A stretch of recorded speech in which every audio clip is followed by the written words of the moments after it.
गांव की हर गली, हर खेत सूखे की मार झेल रहा था। चारों ओर अकाल का ऐसा सन्नाटा पसरा था कि मानो जीवन थम सा गया हो। अब लगता है कि इस गांव में ज्यादा दिन टिकना मुश्किल है। बच्चों का पेट पालने के लिए काम की तलाश में गांव से बाहर जाना ही पड़ेगा। मोहन काम की तलाश में दूसरे गांव की ओर निकल पड़ता है। चलते चलते वो रामगढ़ गांव में आ जाता है। वहां उसके पास न रहने की जगह थी, न खाने का सहारा और न ही कोई काम। चलते चलते वो एक दुकान वाले सेठ रामलाल जी के यहाँ पहुंचता है। सेठ जी, मुझे कोई काम दे दीजिए। मेरे गांव में भयानक सूखा पड़ गया है। हालात इतने बिगड़ गए हैं कि मेरे पास न रोजगार है, न रहने का सहारा। अगर आप मुझे काम पर रख लेंगे तो मैं जीवन भर आपका एहसानमंद रहूंगा। अरे भाई, हम तुम्हें काम पर कैसे रख लें? न तुम्हें जानते हैं न पहचानते हैं। यूं ही कोई भी आ जाए और कहे कि मुझे काम दे दो तो क्या हर किसी को रख लें? यहाँ रोज ऐसे ही मेहमान बनकर न जाने कहां कहां से लोग चले आते हैं। मोहन को काम न मिलने पर वह मायूस होकर वहां से आगे चल देता है। तभी वह थोड़ी दूर आगे बढ़ता है तो उसे किसान सेठ जगदीश प्रसाद का घर दिखाई देता है। मोहन वहां रुक जाता है और हिम्मत जुटाकर सेठ जगदीश प्रसाद से काम मांगने के लिए खड़ा हो जाता है। सेठ जी, मेरा नाम मोहन है। मैं दूसरे गांव से काम की तलाश में यहां आया हूं। हमारे गांव में बहुत बड़ा अकाल पड़ा है।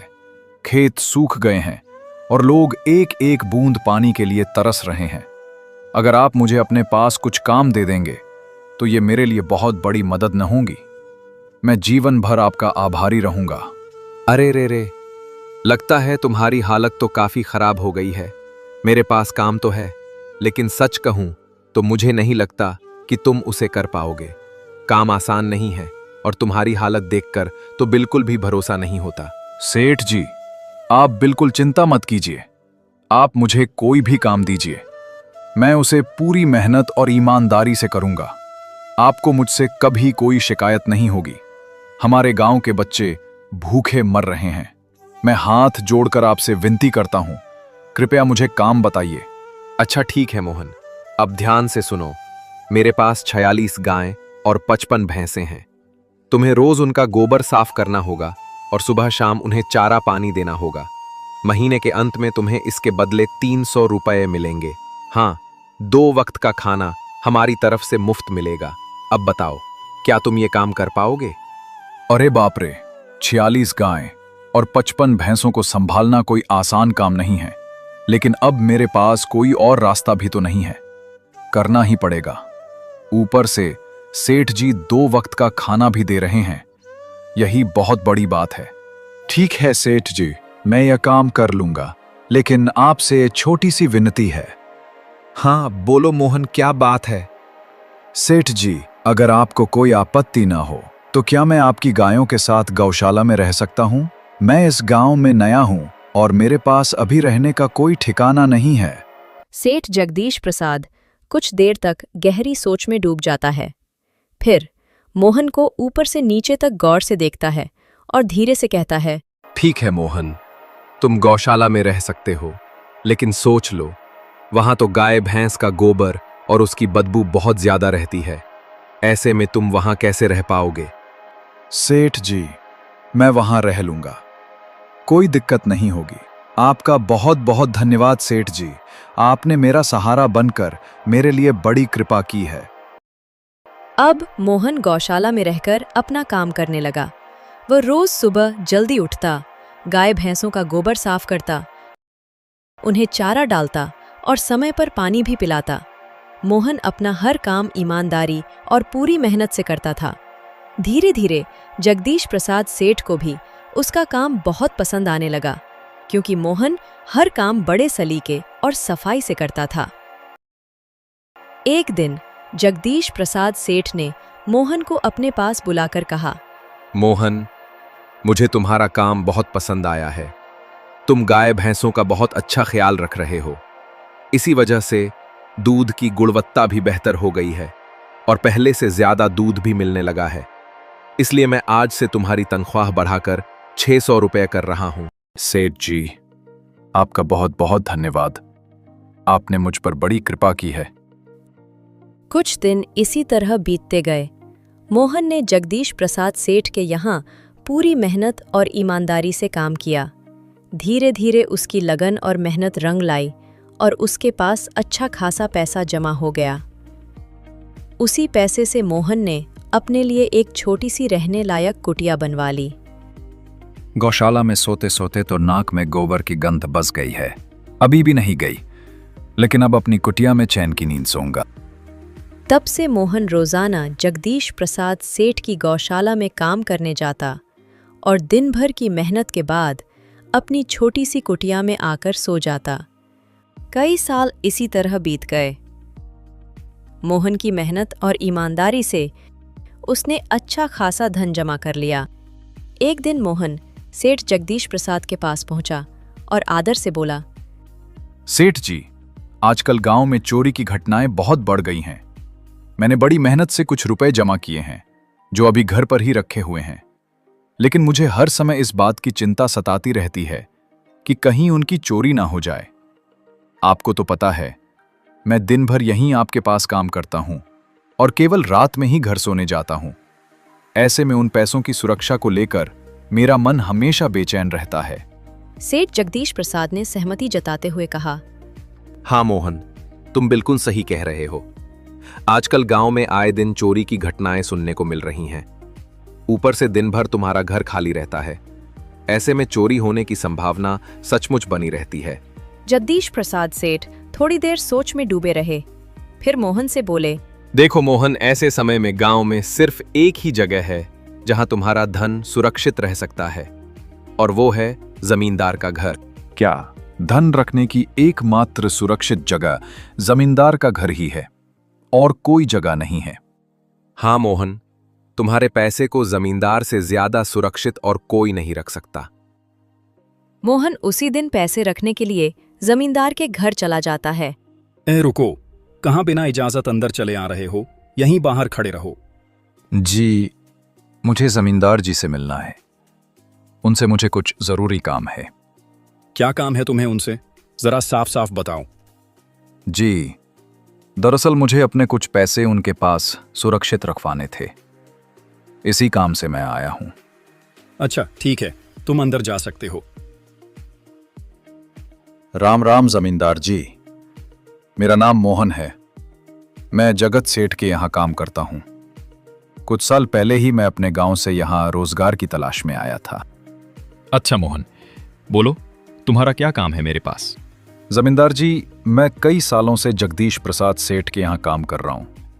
मेहनत और ईमानदारी से काम करते करते मैंने थोड़े बहुत रुपए भी जमा कर लिए हैं। लेकिन समस्या ये है कि गांव में इन दिनों चोरी की घटनाएं बहुत बढ़ गई हैं। ऐसे में मुझे अपने रुपए घर पर रखने से डर लगता है। अच्छा मोहन, कितने रुपए जमा किए हैं तुमने? जमींदार जी, यही कोई 7,400 रुपए होंगे मेरे पास। ये रकम मेरे लिए बहुत बड़ी है। मैंने आपकी ईमानदारी और दयालुता के बारे में कई लोगों से सुना है, इसलिए ही मैं अपने रुपए आपके पास सुरक्षित रखने आया हूं। हाँ मोहन, तुमने बिल्कुल सही सुना है। तुम्हारी रकम मेरे पास पूरी तरह सुरक्षित रहेगी। अब तुम चिंता छोड़ दो, सब मैं देख लूंगा। मोहन अपनी थैली जमींदार जी को थमाता है। ये लीजिए जमींदार जी, इसमें पूरे 7,400 रुपए हैं। आप चाहें तो गिन लीजिए। गिनने की कोई जरूरत नहीं मोहन, तुम तो जगदीश प्रसाद सेठ के आदमी हो। मुझे तुम पर पूरा भरोसा है। मोहन, तुम्हारे पैसे मेरे हाथों में ही अच्छे लगते हैं। मोहन कई सालों से जगदीश प्रसाद सेठ के यहाँ ईमानदारी से काम कर रहा था। समय बीतते बीतते पूरे 2 साल गुजर गए। एक दिन मोहन सोच में डूबा बैठा था। सेठ जी अच्छे इंसान हैं, लेकिन जिंदगी भर नौकरी करने से क्या होगा? क्यों ना अपनी ही जमीन लेकर मेहनत करूं, तभी परिवार का भविष्य बन सकता है। मेरे पास थोड़े बहुत पैसे हैं और कुछ रुपए जमींदार के पास भी जमा कर रखे हैं। अगर सब मिल जाएं, तो एक छोटा खेत खरीद सकता हूं। आज ही जाकर अपने पैसे वापस मांगता हूं। यही सोचकर मोहन जमींदार के घर पहुंचा। राम राम जमींदार जी, आपके पास जो पैसे मैंने रखे थे वही लेने आया हूं। 7,400 रुपए दिए थे मैंने। जमींदार ने चौंकते हुए कहा। अरे भाई, मैं तो तुम्हें पहचान भी नहीं पा रहा।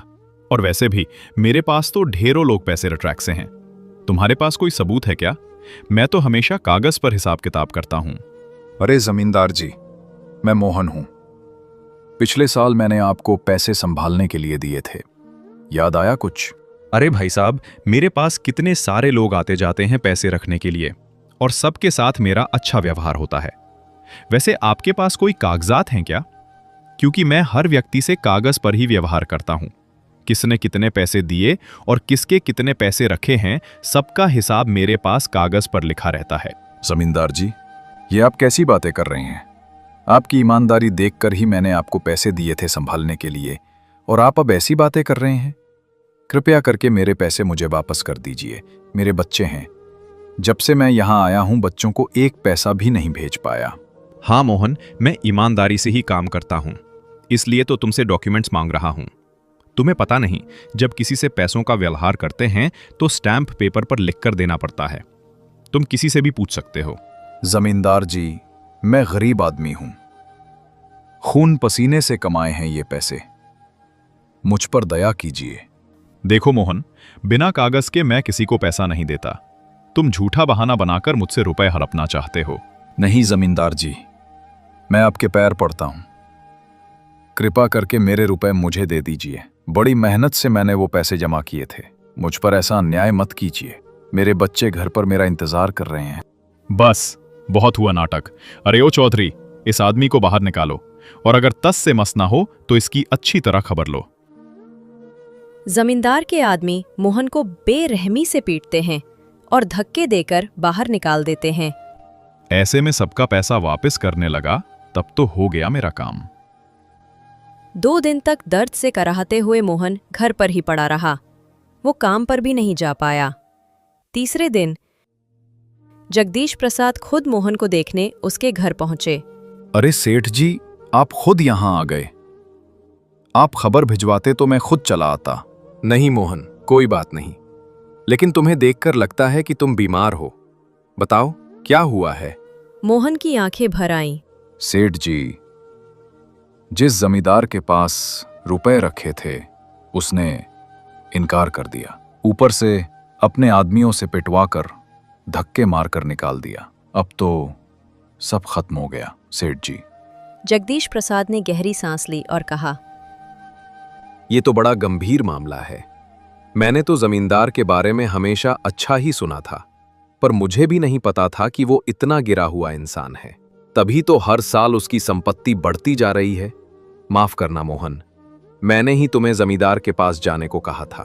गलती मेरी भी है। सेठ जी, इसमें आपकी कोई गलती नहीं। ये तो उसकी लालच की वजह से हुआ। अब तो मुझे उम्मीद भी नहीं कि पैसे वापस मिलेंगे। जगदीश प्रसाद थोड़ी देर चुप रहे, फिर बोले, देखो मोहन, निराश मत हो। मेरे पास एक उपाय है। हम उसे उसी के जाल में फंसा सकते हैं। अगले दिन जगदीश प्रसाद एक बड़ा सूटकेस लेकर जमींदार के घर पहुंचे। राम राम जमींदार जी, मैं शहर कुछ दिनों के लिए व्यापार करने जा रहा हूं। ये 80,000 रुपए हैं। सोचा आपके पास ही सुरक्षित रख दूं। इस गांव में आपसे ज्यादा भरोसेमंद कौन है? जमींदार की आंखों में लालच चमक उठा। अरे सेठ जी, ये भी कोई पूछने की बात है? आपके रुपए तो मेरी जान से भी प्यारे रहेंगे। निश्चिंत होकर जाइए। तभी मोहन वहां आ गया।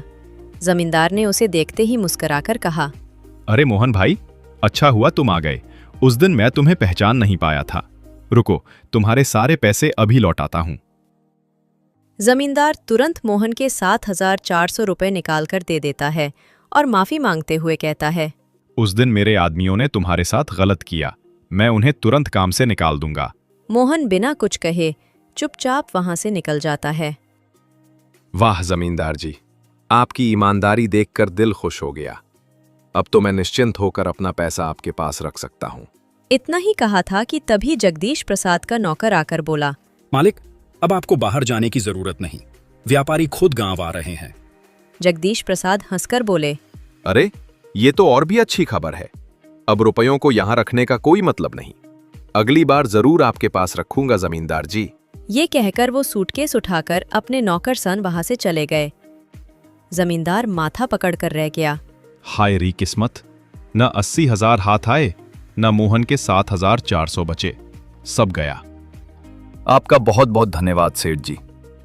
अगर आज आप ना होते तो मेरी सारी जमा पूंजी जमींदार हड़प लेता।